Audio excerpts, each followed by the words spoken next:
Sure Word of Prophecy Ministry.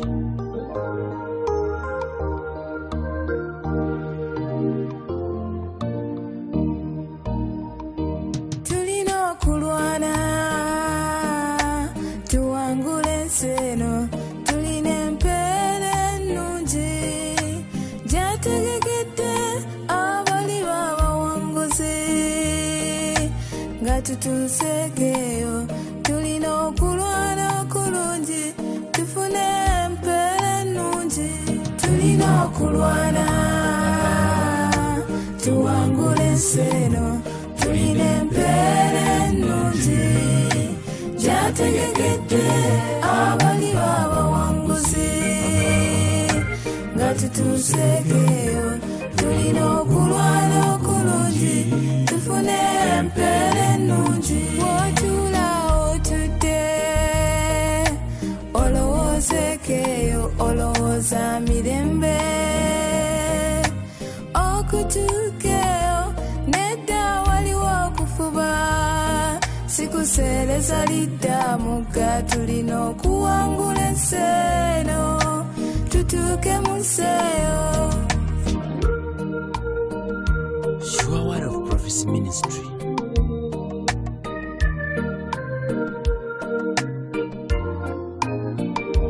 Tulina okulwana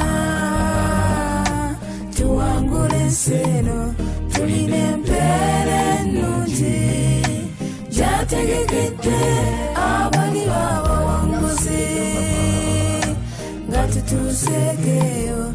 Tulina okulwana okulungi tufune empere nnungi. Omukaba obwenzi kola ya Setaani okuyomba n'obujja, yabireeta oyo tusuule empisa ze, twambazibwa obutukuvu tutuuke mu ddembe, tuviire ensi eno. Tulina okulwana tuwangule enseeno, tulina empere nnungi gyategekedde abali b'abawanguzi nga tutuuseekeyo. Tulina okulwana okulungi tufune empere nnungi.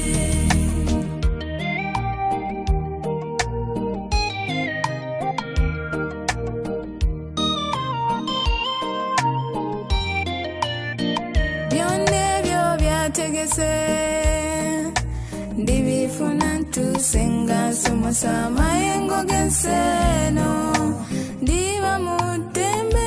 Byonna ebituluma tebiriba museeyo, nze nga mpangudde enseeno ndifuna omubiri gw'ekitiibwa. Tulina okulwana tuwangule enseeno, tulina empere nnungi gyategekedde abali b'abawanguzi nga tutuuseekeyo. Tulina okulwana okulungi tufune empere nnungi. Nwanya okulwana okulungi olugendo lutuusizza okukkiriza nkukuumye. Ekisigaddeyo enterekeddwa engule ey'obutuukirivu. Mukama waffe gy'ali mpera ku lunaku luli asala emisango egy'ensonga, so si nze nzekka naye era ne bonna abaagala okulabikaako. Tulina okulwana tuwangule enseeno, tulina empere nnungi gyategekedde abali b'abawanguzi.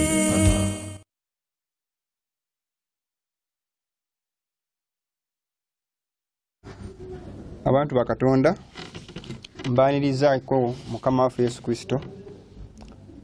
Nebaza Mukama tusobozesezza okubanga tuli ffenna mu kuyiga okulunaku olwaleero. Nga bulijjo nja kuwaayo okusaba nga tutandika olw'enteekateeka gye tugenda okuddako ey'okuyiga. Katuweeyo okusaba.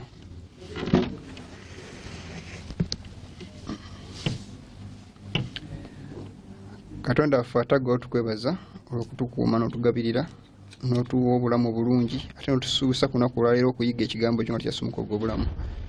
Nsabira bonna abawuliza ebigambo bino n'agenda okubibuulira ffe n'otuwa amagezi agava gy'oli otulungamye mu kisa kyo kwa Yesu Kristo olukozi waffe.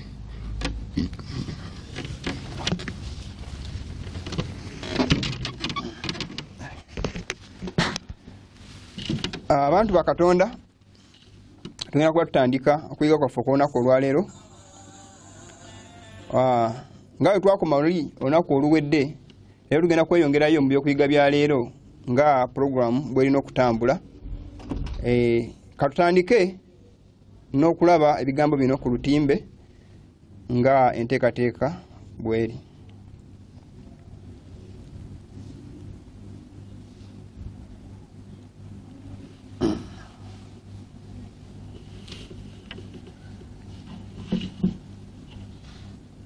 Mu kiseera kino tugenda kuba tutandika okuyiga kwaffe ng'enteekateeka bw'eri ekyokuyiga kyaffe eky'olwaleero. Katukitandike bwe tuti. Mpozi nga bwe twakoma olunaku oluwedde, ebigambo bye twali tuyigako era bye twalaba byali bingi omulundi oguwedde, era bwe tugenda okutandikira ne kaakano tweyongereyo mu maaso.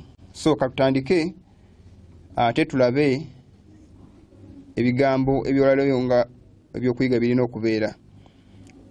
Ekyokuyiga kino tujja kukiraba naye si nti kijja kuggwayo olwaleero kubanga kiwanvu, naye era ne ku Tuesday nja kubeera wamu nammwe. Bannange mwerekereze otulo, mwerekereze byonna ku Tuesday nebyo munaba musobola okukola. Tujja kuba tunatereeza programu yaffe eno ne ku Tuesday ku makya mubeereko ssaawa 2 olw'ebyokuyiga bino eno nga enteekateeka bw'eri. Yita bonna ku Tuesday kubanga tetujja kusobola kudda mabega olw'okubanga tewaba kyakola. Katugende mu maaso, katutandike ebyokuyiga bino bwe tuti ate tulabe olwaleero tugenda okubikola. Mpozi mbajjukizaamu bwe tunaaba tumaliriza abakuba mpozi nja kubabula enteekateeka nga tumaliriza kyenja okubabuulira omulundi ogunaddako.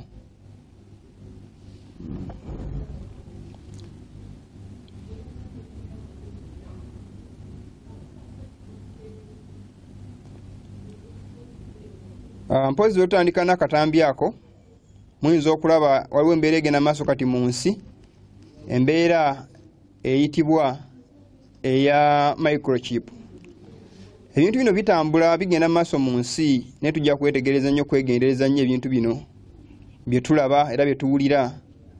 Birimu amazima n'obulimba ageetobeseemu, byo bituufu gye biri, naye abantu abasinga babi misinterpretinga, baba misapplyinga kyebiri ate bakituuma ekintu ekirala. Sitaani abikozeseza nnyo okubuzaabuza abantu n'okubalimba. Coronavirus nababulyako okujja kwe mu nsi bipulaninge, naye sitaani si musiru era ategeera. So akozesezza omukisa guno eno okulaba nga abantu bangi ababuzaabuza. Mpozi ebintu bye tulaba ku lutimbe akatambi kanene mwe mukalaba katambula, mulimu information efuluma nga balaga nti sandelo nga kiraga nti microchip ye kabonero k'ensolo ku bikulesero 13. Era ababuulizi bangi babuulira enjiri eyo, naye baganda bange ebigambo bino yatubitegeera olunaku olwaleero tukozese Bayibuli twongere okukuŋŋama ku bigambo bino eno. Embeera eno egenda maaso mu ggwanga oba mu nsi yonna okutwaliza wamu, bangi bagikozesezza nnyo nga advantage, sitaani gikozesezza nnyo adde okubuzaabuza ensi n'abantu. Maloboozi nga tusobodde gawuliriza, naye tujja gawuliriza omundi omulala. Njagadde okukozesa nnyo ebigambo bino nga ntandika ku lw'obulungi bw'okubanga tutegeera amakulu g'ebino ebigenda maaso mu nsi. Katweyongereyo. Tulaba enkola eno egenda mu maaso oba ebigambo bino bye tutera mbaliraga obulaza akatambi kawo, nenja kubannyonnyola mu maaso eyo oluvannyuma lwa bino ebigambo amakulu gaabyo byonna lwaki weebiri, lwaki biragibwa. Ngenda kukozesa ebyawandiikibwa okongera bannyonnyola. Ekyamazima microchip gye ziri era ntuufu, naye abantu engeri gye bazisuubiramu si bweri. ekyo nja kubategeezako baganda bange abawuliriza era bala ebigambo bineeno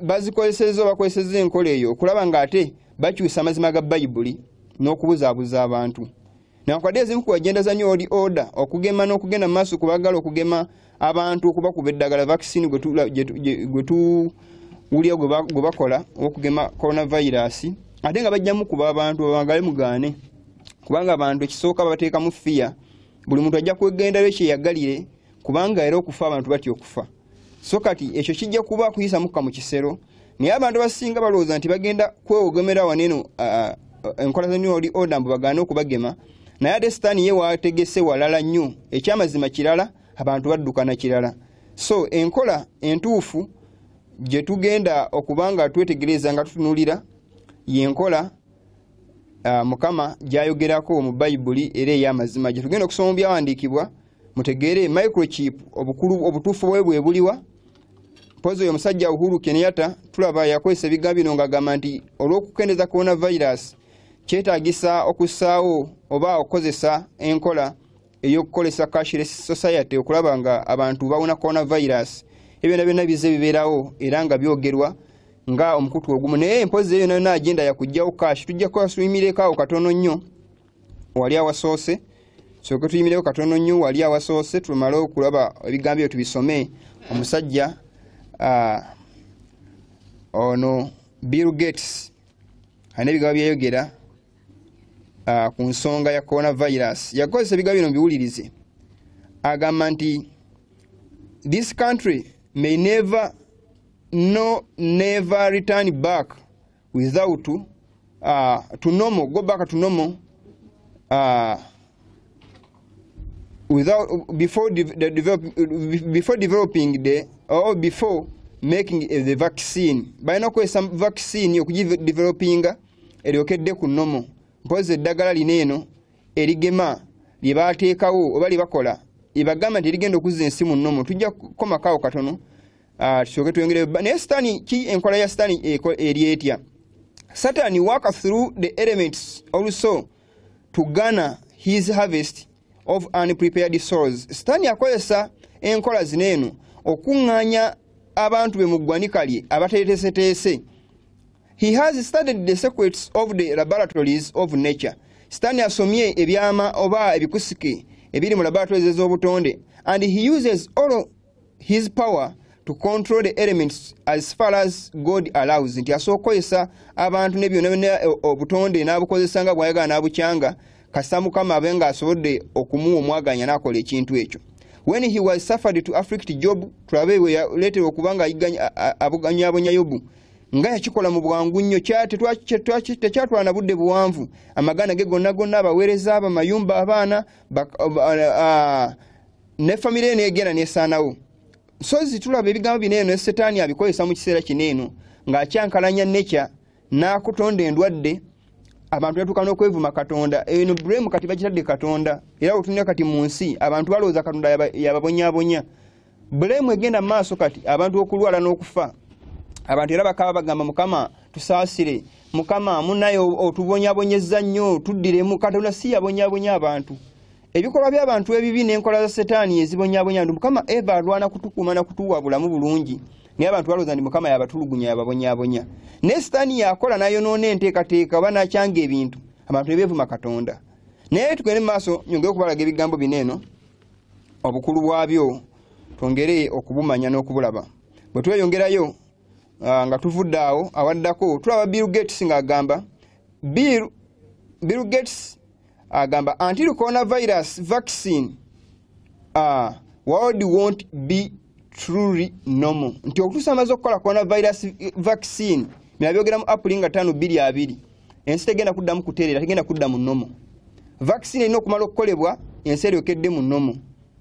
Ebyo mubitegeere baganda bange abawuliza ebigambo bino abantu bamwaga batemwaga bajja kugema eddagala bajja kulikola naye ate bakoze kaweefube n'akatego okulaba abantu okubalaga nti vaccine eno baganateeka microchip bagikuba abantu banagikuba abantu microchip yes mark of the beast olwokubanga ekyandika kigamba nti nawe bakawone ku mukono ogwa ddyo oba ku mukono oba mu kyenyi kakati abantu balowooza nti microchip eno bagikuba mu muntu this is the mark of the beast bakweka ekituufu ne bateekawo ekyobulimba ate n'abantu bakisupportinze nnyo kubanga bannabbi abobulimba babulira enje eno katusome ebyandikibwa bino eno katweyongere tusome ebyandikibwa bino kubanga gye kisinga obukulu njagala tusome ebyandikibwa bino eno twongere tutegeere katweyongereyo awo katuveewo tweyongereyo tusobole okutegeera amakulu g'ebigambo bino katweyongereyo mu maaso ebyo nja bisa omundi omulala mpozi olw'ensonga zino eno mu Yobu 3:14 10 bali mu kiwonvu ekyokusalawo olunaku lwa Mukama lutuuse mu kiwonvu ekyokusalawo abantu 10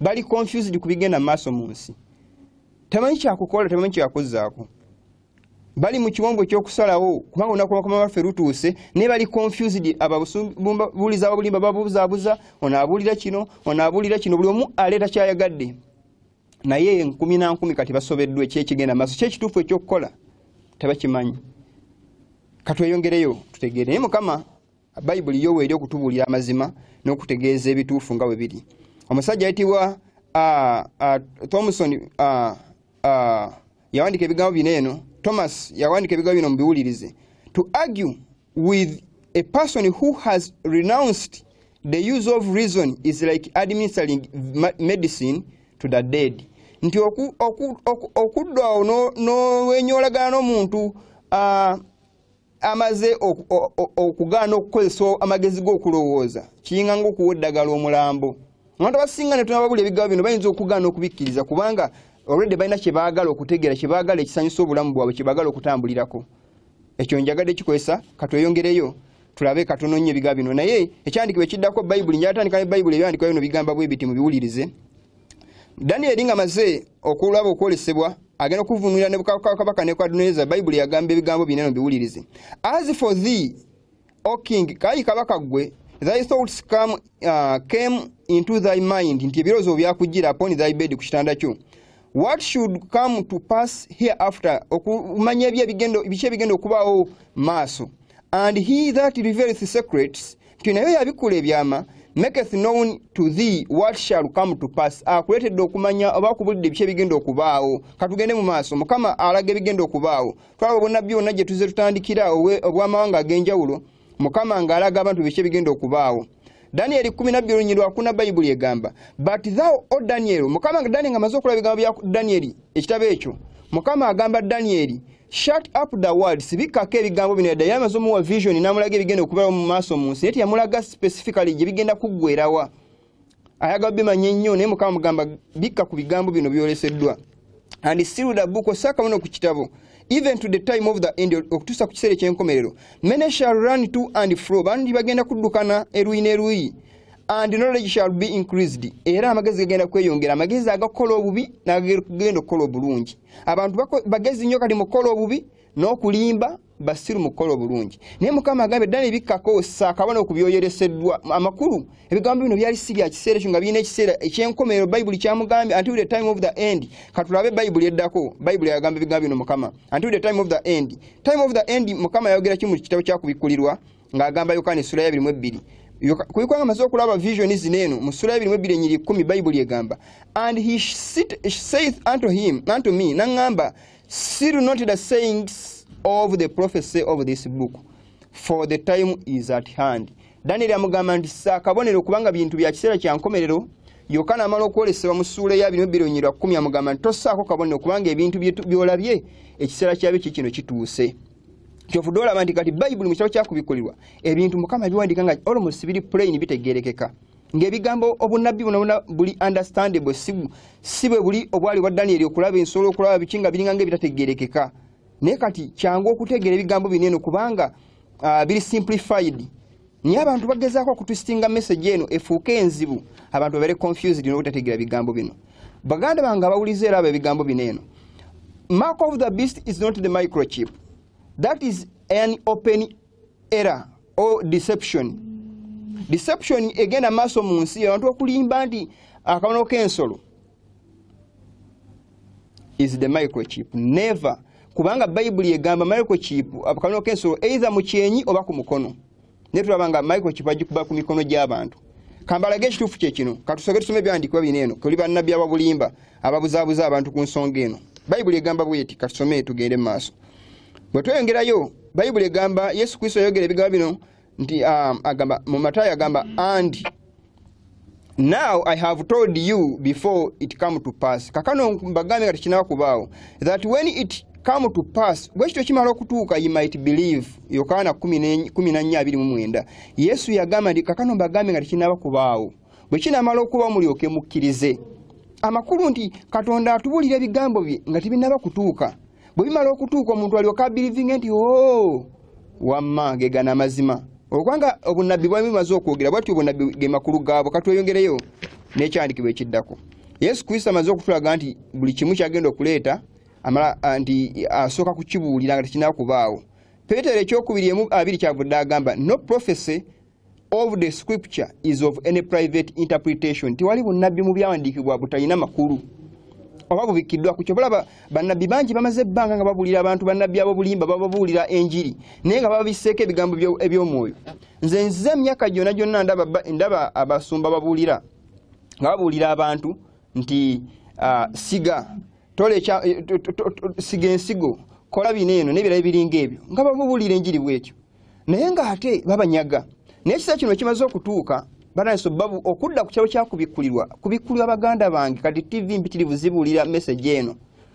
Omusajja omu yayimba oluyimba nti bangi baali wandi walukaganyi banabo ne bajja bayimbi balowooza nti byangu. Naye ne kunjiri eno obunnabbi buno njabu bategeezaako abawuliza ebigambo bino. Bangi bawulira nti waliwo abuulira obunnabbi buno bubuulira ne bagamba naffe katubuulire. Naye ne bakyamya abantu. TV kati almost bye biriko. Naye bannabbi abobulimba bagezaawo okunyoola okubabuzaabuza. Olwedde bo bennyini bali mu sisitimu ya nsolo. Ate kati bagezaawo okunnyonnyola eby'ensolo ng'ate bakiwa by'abantu ate nga tebalidde kukyusa.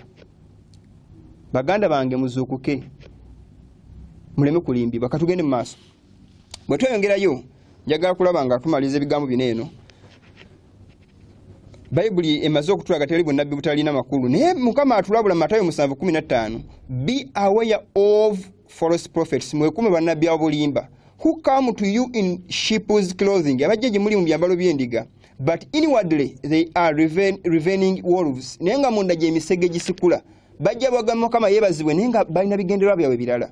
Bayibuli ge mu beekume bannabbi abobulimba naye agamba limanya ku bibala byabwe by their fruits you shall know them.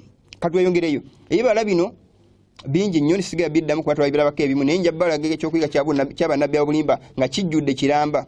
Bakolinse kyokubiri 13 yavudde agamba for such were false apostles as the false apostles walinga we batuma abakozi batuma abobulimba deceitful workers abakozi abobukuusa transforming themselves into the Christ apostles of Christ abefula abatuma Kristo naye enkomero yabwe ebeeranga ebikolwa byabwe bibiri.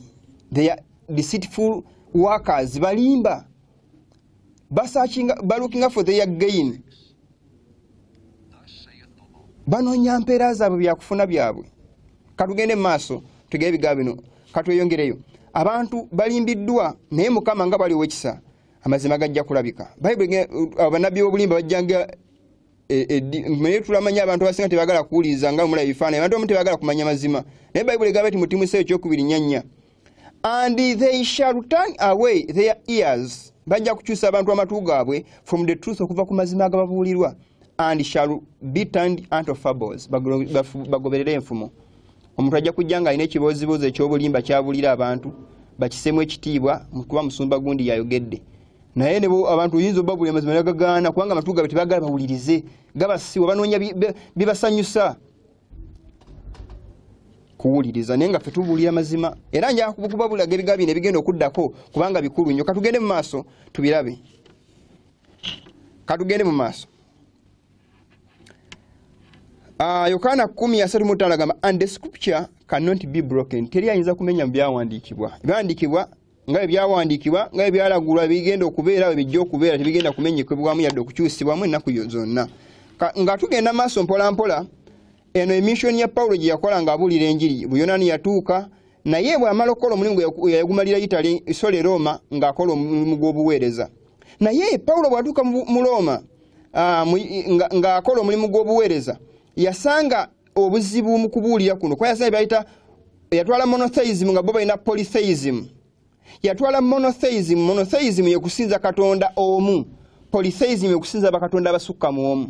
Bw'atuuka e Roma yasanga bakatonda abasukka mu omu balina bakatonda abawera n'olukumi bakatonda b'eddagala, bakatonda abaana abagenda ku ssomero, bakatonda abakazi abali mu nsonga, buli omu yenna katonda we. So kati nga bangi, kati Pawulo bw'atuuka eyo atutte katonda omu ow'amazima, balina bakatonda bangi. Polytheism gye balina, ye atutte monotheism. Katugende mu maaso tulabe biki ebyaddako. Tumanyi Pawulo yattibwa Roma olw'enjiri eno gyali abulira ey'amazima, naye njagala ku bakatonda b'enjala bwe baasinzanga mu bufunze katono nnyo ngenda bannyonnyola omu ku omu. Mpozi tulaba bakatonda bangi abasinzibwa olw'obusamizo obwali bugenda mu maaso mu bifo ebyo, era ye bano bakatonda b'engendo basomerako omu ku omu mu ngero okubalaba amakulu gaabwe n'eki kye baakolanga. Kati bakatonda abo bama ne bayingirira ekkanisa after nga obulimba bumaze okujja. Otandika ne katonda oyo bakatonda b'enjawulo be tuyinza okola katugende mu maaso various gods abaloma be balina, katugende mu maaso tulabe bakatonda bala n'amannya gaabwe. Bakatonda bala abamu baali bakazi, abalala basajja, naye katonda asooka ayitibwa Dimita. Gwe njagadde tulabyeko katonda Dimita, oyo the goddess of the earth, katonda omukazi ow'ensi. Katonda omulala ddako aliwa?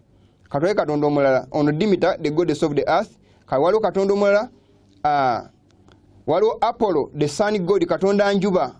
Era okuva ne Christmas gye basamira abantu ge mazalibwa ga katonda njuba, Apollo ge basamira ge bayita aga Yesu. Apollo the sun god, katugende maaso.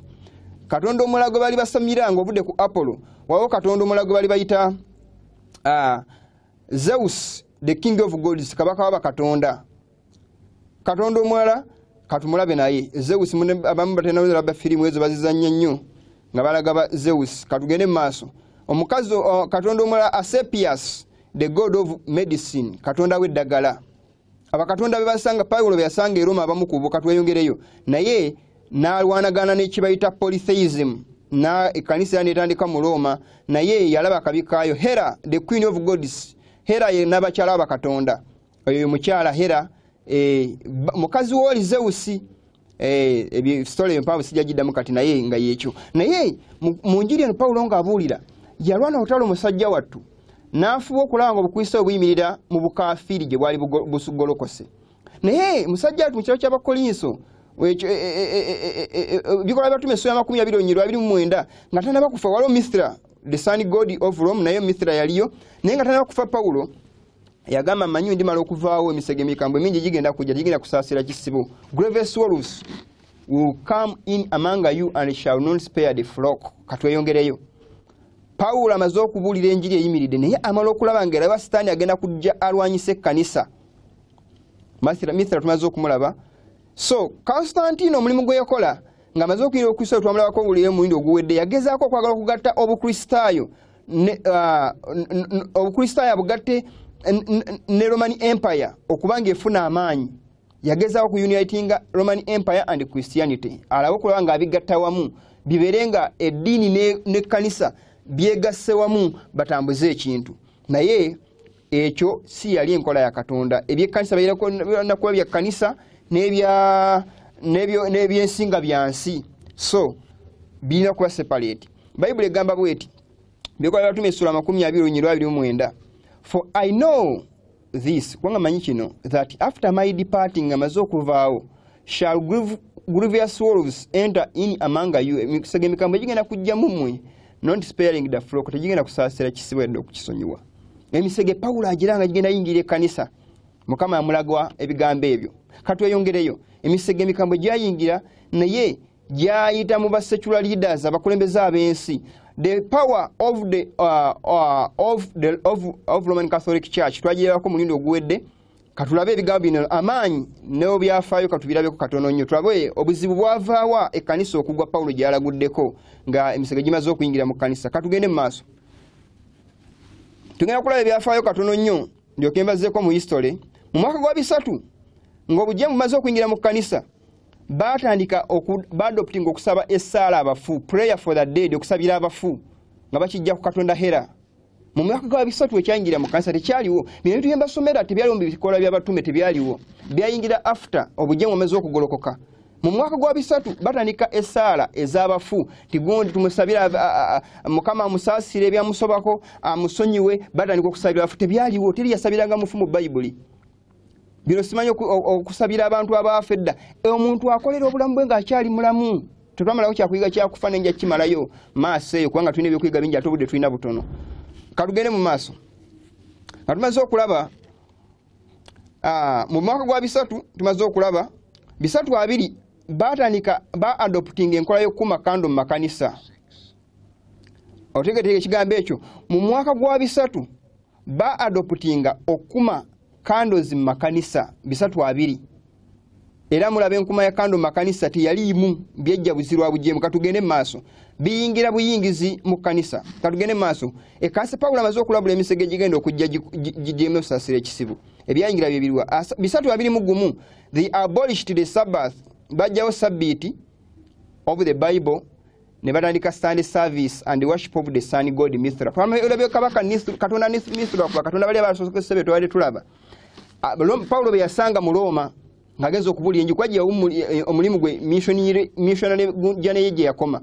Naye tulabanga bakatonda ba Roma bamala Roma pagani Roma gye tulabako ensolo y'okuna mu kitabo kya Daniel essula y'omusanvu nga ate enkola zaayo z'obukafiri Pawulo bwatwalayo mu ekkanisa enjiri n'ebuulirwayo abantu bategeera amazima. Ate ekkanisa y'abatume ennyini emala eyingirwamu emisege tulaba akayemba Katonda kagoloka ku nsolo eyo ey'okuna kogeranga kafuna kalina akamwa k'omuntu n'amaaso agogera ebigambo amaaso ng'ag'omuntu n'akamwa akogera ebigambo ebikulu bye kakola byali bingi bitwalabako n'omundi oguwedde. So enkola eno ey'obukristaayo kubanga buyingiramu okusamira n'okusinza ebitali Katonda byatandika oluvannyuma lw'obujeemu bwagolokoka lw'okuliwa nga abantu ab'ensi abaali batali bakyufu bayingira nga bakaba Constantino nga bayingidde bakyali mu nsi ne bateekana ekigere mu kanisa olw'okuba balina ssente ne influence ne bajjawo enkola za kanisa entuufu ne bakuba amazima ga Katonda ne bagalwanyisa. Era abantu bangi abattibwa betwalabako abatayogerekeka. Abantu emitwalo 10 baafa mikono egy'okulwanyisa amazima nga baagala okuyimirizaawo obulimba. Emitwalo 10 abantu obukadde 10 noti emitwalo 10 abantu obukadde 10 baafa Uganda nga 2 namba bazitimbula lwakulwanyisa amazima ga Katonda. Kali mulaba coronavirus ono talina bye yasse. Talina kye yasse kubanga oba tuwoze n'akakadde simanyi naye talina bye yasse abantu obukadde 10 babatirimbula lw'amazima gano aga Bayibuli g'abantu ge bazanyisa. Katugende mu maaso tulabe ebigambo bineeno. Katonda nga bwali ow'ekisa bajja kutegeera banategeera. Okukakasa tujja kufuna amaloboozi ago katono nnyo ag'omwami oyo tujja gafuna tuwulirize. I have repeatedly offered $1,000 to anyone who can prove to me from the Bible alone that I am bound to keep Sunday holy. There is no such law in the Bible. It is a law of the Holy Catholic Church alone. The Bible says, remember the Sabbath day to keep it holy. The Catholic Church says, no, by my divine power I abolish the Sabbath day and command you to keep holy the first day of the week. And lo, the entire civilized world bows down in reverent obedience to the command of the Holy Catholic Church. T. Enright, CSSR, in a lecture at Hartford, Kansas, February 18th, 1884. Tulabe twogere ngamba nnya ku bigambo bino. Bayibuli egambye omusajja asome ekigambo bino bigambo biwandiko by'Eklezia era njabba quotations nyingi nnyo. Agambye the Bible says remember the Sabbath day to keep it holy. The Catholic Church says no. By my divine power I abolish the Sabbath and command you to keep holy the first day of the week. Tiera laba ensi engunjufu. Owekigambo challenge eyo. Laba abasajja ensi eyagunjuka abantu abagunjufu bavunama okuliza ekiregero ky'ekkanisa y'Eklezia entukuvu. Bagala bange Bible ejebwa Sabbath eva mu mwaka gwa 3:20 Abakristaayo mwe namba kwata Bible. Tebakulimba nga ndi Sunday is the Sabbath day of the week. Of God. Sunday is the first day of the week. God's Sabbath is of the 7th day, the Saturday the last day of the week. So enenkola abantu gye babatambulizaamu Setaani yagitandikawo. Human power yakyusa Sabbath okuteekawo Sunday. 3:20 ng'emisege gimaze okuyingira ekkanisa gigikubye ekigo abatume bonna bakuuma Sabbath kino mbabuli y'amazima. Bino bitandika 3:20 Eddi tebyaliwo.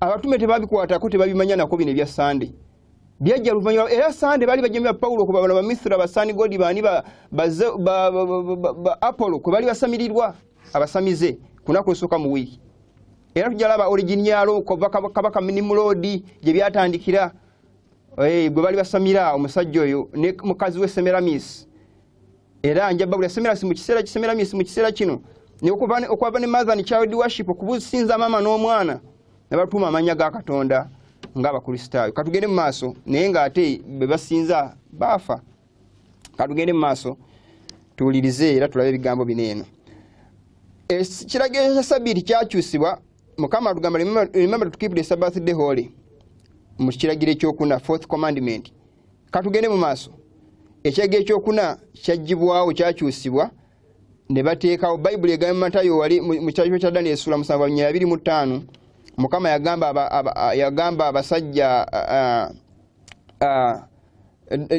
okuyita mu Daniel nga muwo bonnabbi yamugamba nti akayembe kano akagolokoka akasituka ku nsolo ey'okuna kajja kwogera ebigambo ebikulu eri Katonda ali waggulu ennyo kakyuse ebiseera n'amateeka bijjawo obayo mukono gw'akayembe ako kumala ekiseera n'ebiseera ekitu ky'ekiseera ebirigwako twamala okulaba nti ejjembe mu bunnabbi kitegeeza kabaka kabaka oyo alina okugolokoka ayoga ebigambo ebikulu eri Katonda akyuse n'amateeka ga Katonda Sabbiiti agikyuse tugende mu maaso tugenda kakasa Sabbiiti yakyusibwa tugende mu maaso tuli ku Mark of the Beast nenja kubannyonnyola ntandise ntandike Mukama Ezekiel 2:2 Bayibuli egamba hallow my Sabbaths mutukuze Sabbiiti zange and they shall be a sign between me and you zijja kuba akabono wakati wange nammwe wano nno waliwo challenge eri abakristaayo abamu kansoke mala okubannyola ebigambo bino Mukama bagamba Sabbath days the word Sabbath means rest wano mu Ezekiel waliwo Sabbiiti nga zikyaliwo ziri endala Yesu ze yakomya ku musalaba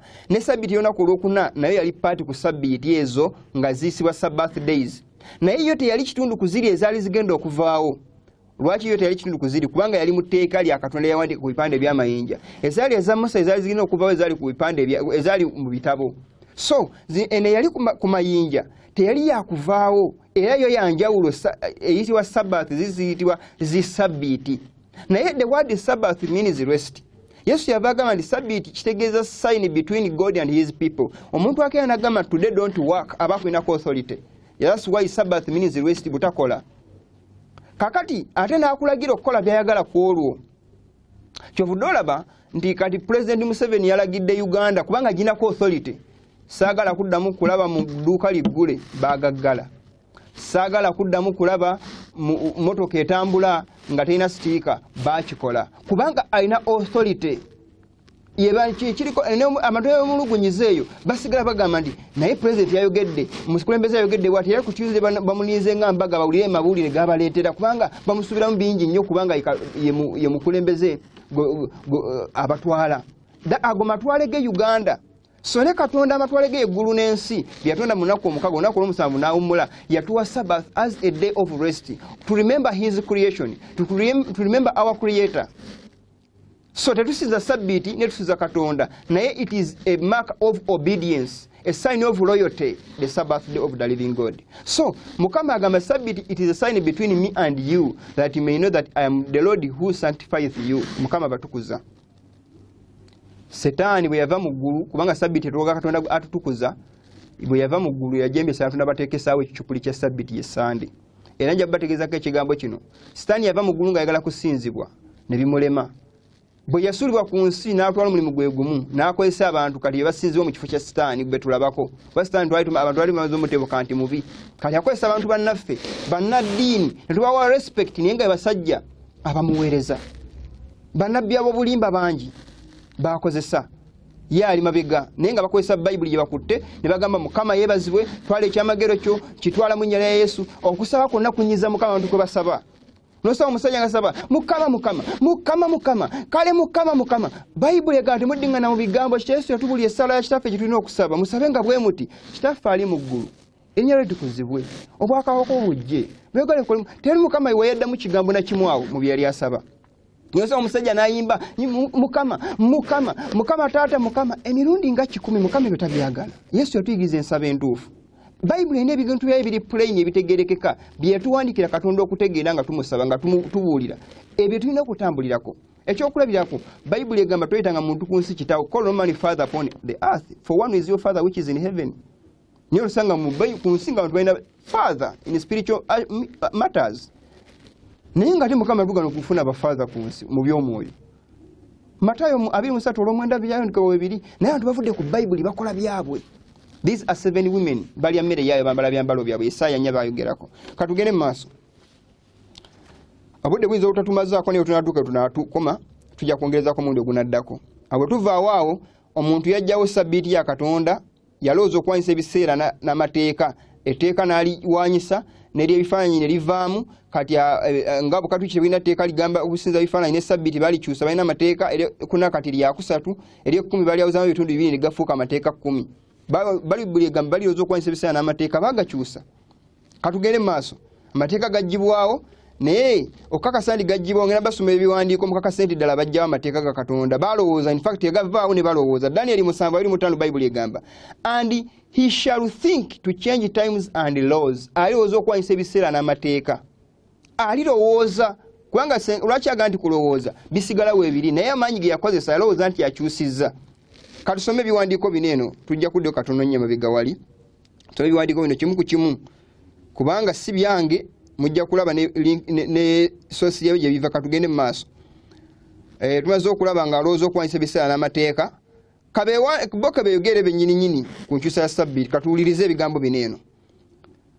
Ekiwandiiko ekisooka kigamba tusoma Ecclesiastical Dictionary, the Pope can modify divine law ye mulamwa gwayo agamba bwati the Pope has the power, Papa alina amaanyi to change times okukyusa ebiseera to obligate or change laws n'okukyusa amateeka ga Katonda ogawanyisa.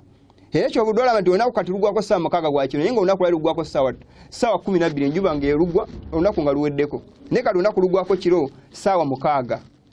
Agambye alina amaanyi obuyinza okuwanyisa ebiseera n'amateeka. Era alikola Papa Gregory tulaba Gregorian calendar kati ennaku ziri 31, 28, 29 ate nga Jewish calendar alina nnaku 30 kwe yalinga ekoma. Ekyo yakyogera yakikola. Katugende mu maaso ekiddako ekiwandiiko katukirabe ekiwandiiko ekiddako agenda maaso n'agamba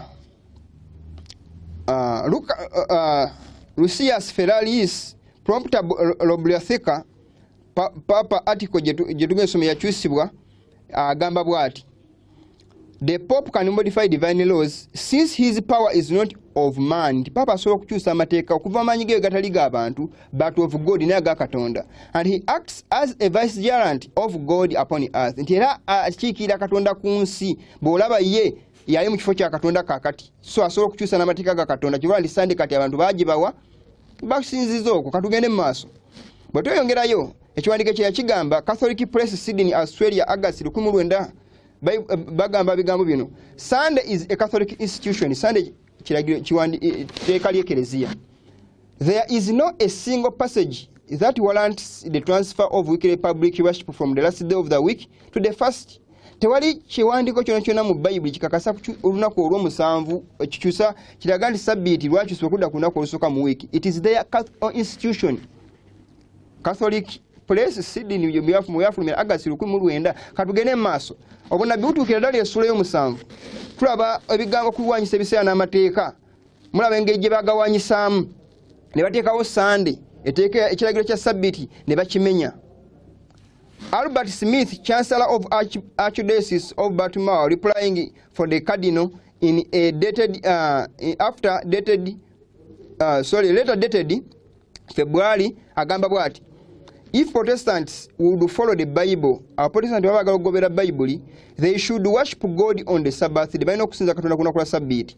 In keeping the Sunday, mu kukuuma Sunday, they are following the law of the Catholic Church. Bagoberera kiragiro ky'Eklezia. Olwira kibagambye February nga 10/1929 ekiragiro ekyo kyafulumira nti Abaprotestanti balina okugobera Bible. Naye balemedde ku Sunday kiwandiiko ky'Eklezia teeka lyabwe isirya Bible.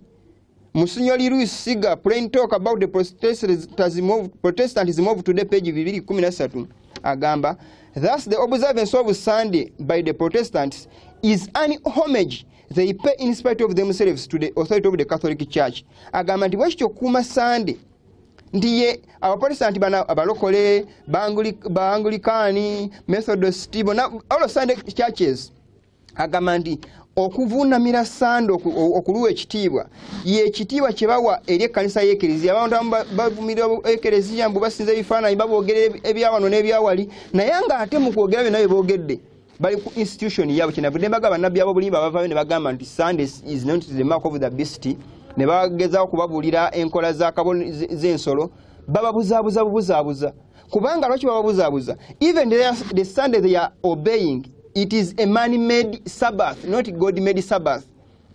Si Mukama yagiteekawo, kinkola y'abantu. So omuntu gwe bagamba nti bye bagezaako kunnyonnyola bali mu kutiya yeemu n'obunabbi gwe busongawo. Kati bajja kuwulira bunabbi butuufu kubanga banaagezaako bujjayo bagenda kubanga beeyanika nabo bennyininyini nti basinza bitaliimu. Agamba atya bw'ati, katusome. The Bible says, Bible egamba, remember the Sabbath to keep it holy. Jukira okusabira okulukumanga lutukuvu. The Catholic Church says no, ekereziya egamba nedda. By my divine power, n'obuyinza bwange obw'eggulu, I abolish the Sabbath, njawo Sabbath, and command you to keep holy the first day of the week. Nenkulagira okuuma olunaku olusooka mu week. And lo, the entire civilized world, era ensi yonna engunjufu, bows in reverent obedience. Ndibavunnama mu obuwulizi obw'ekitalo ennyo to the command of the Catholic Church, olw'ekiragiro ky'ekereziya. Bavunnama ne bagisaamu ekitiibwa. Father Enright yawandiika ebigambo bino eno nga asoomooza abaprotestanti bonna abagamba nti bali wamu n'ekereziya naye nga lesande yaabwe gye bagulumiza. Enkola z'okukkiriza omuntu lwafa asigala ategeera ebikolo mingi, Krismasi, Isita, byonna nkola ebaaziteekawo. Kakati ate bano bagamba nti bali bumu nabo naye ng'enkola zaabwe zibagoberera. Mukama tuweekera emikola ebiri mu Bayibuli. Okusembera ku mmeeza ya Mukama waffe kimu. Ekyokubiri, institution gye yeteekawo okuva ku kutonda kw'ensi, it is the Sabbath day. Ebiro era bino n'abantu bye bakola byabwe enfumo zaabwe be bazeegunjizaawo. Yehova Yesu Kristo yabagamba mulekera etteeka lya Katonda mukwate obulombolombo bw'abantu. But in vain they do worship me, teaching for doctrines the commandments of men. Katugende mu maaso. Tetujja mala bigambo bino eno olwakadde naye bwe tunaba tukomyeyo tujja okukoma katweyongereyo. Sunday is a Catholic institution. Katugende and its claim to observance can be defended only on Catholic principles. Nti era okukuuma kwa Sunday kusobola kuwagira kuyandikibwa mu nkola z'ekereziya. From the beginning to the end of scripture, okuva ku lubereberye ne ku nkomerero y'ebyawandikibwa, there is no a single passage tewali kyandikibwa na kitono nnyo mu byawandikibwa that warrants the transfer of weekly public worship from the seventh day to the first day of the week. Tewali ky'oyinza kusoma mu Bayibuli nga bagamba nti Sabbiiti eveeyo badde ku lunaku olusooka mu wiiki. Tekiriyo. Katugende maaso tulabe ebiddako. Bwe tweyongerayo n'ekiwandiiko ekiddako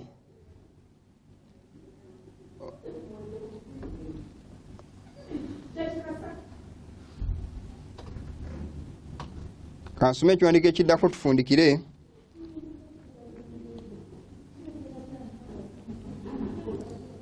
Tufundikire tujja kulaba ebinaddako mundi ogunaddako ku Tuesday ku makya.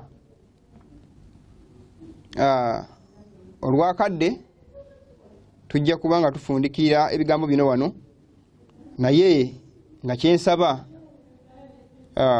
omundi oguddako tujja kuba tuyongerayo n'okuva wano tukomye tulongere okulaba history omutuufu tulabeere ne akabonewo k'ensolo akatuufu kabonewo ki.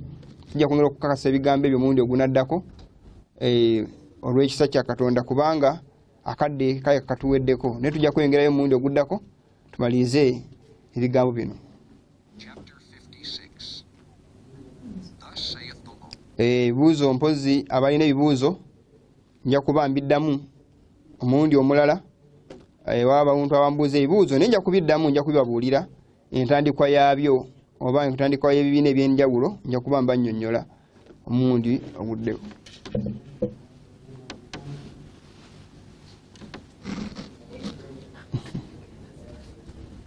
Mpozi mu nsonga efaanako bwetyo tujja kubanga tuwumbawumba ebigambo bino eno ebibuuzo ebimbuuzibwa nja kubiddamu nja kubyanukula oluvannyuma naye nga musigale mujja kunkubira essimu abagala wano nsandiseko butandisi naye gye tugenda mu maaso nja kubamaliriza ebigambo bino eno wabula kyembasaba ku Tuesday ku makya abagala okulaba ebigambo bino gye byenaggwera saba mutuninge tusobole okubanga tuyongera okuyiga ebigambo bino kubanga bikulu nnyo ku makya ssaawa 2 nja kubanga ngenda maaso n'ebigambo bino eno kubibabuulira abalina ebibuuzo mu bibuuzo okuyita mu nnaku zino eno oba oliawo n'amasinnesigaza yakadde n'abibaddamu ku lunaku olwo naye nga ekyamazima kiri nti Sunday kabonero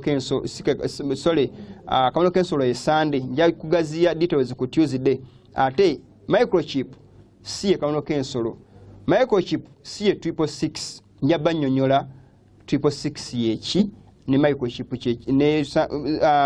ne mark of the beast kyeki nja bibannyonnyola byonna olw'ekisa kya Katonda nsaba Katonda abankuumire mubeere bulungi mpozi